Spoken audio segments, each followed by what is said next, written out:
আমি বুঝি মূলত যে যেটা চায় সেটাই তার শিক্ষা। যে যেটা চায় সেটাই তার শিক্ষা।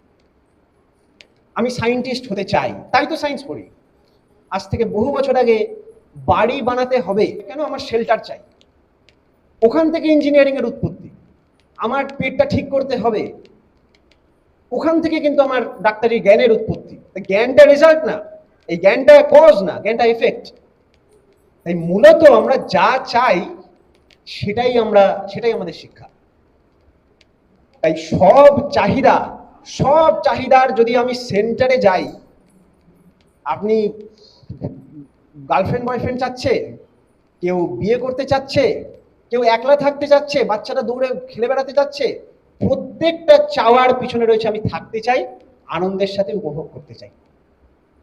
এই থাকাটার, এই জীবনের বেঁচে বেড়ে ওঠাটাই জীবনীয় শিক্ষা। তাই বাষ্প যেমন আশেপাশে রয়েছে, এই বাষ্প থাকার পরেও আমার কিন্তু তৃষ্ণা মিটছে না, এই বাষ্প থাকার পরেও কিন্তু তৃষ্ণা মিটছে না।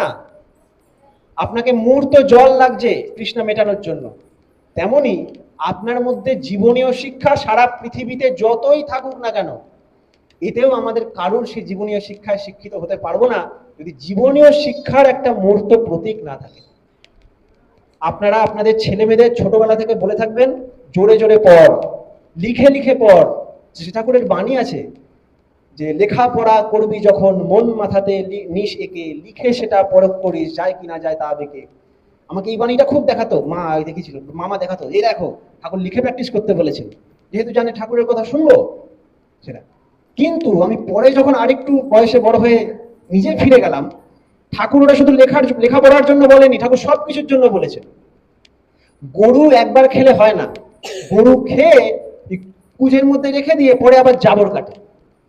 আমাদেরও সেরকম একটা জাবর কাটার দায়িত্ব দেওয়া হয়েছিল, সেই জাবর কাটার নামটা ছিল যাজন। যেটা আমাদের মাথায় ভালো করে ঢোকাতে হবে সেটা আমাদের তত করে বলতে হবে। তাই আপনারা শ্রী ঠাকুরকে যতই মালা দিয়ে ফুল দিয়ে পুজো দিই না কেন, আমাদের কর্তব্য প্রত্যেকের শ্রী ঠাকুরের কথা কাউকে বলা এবং অন্যদের বলার অভ্যাস করানো।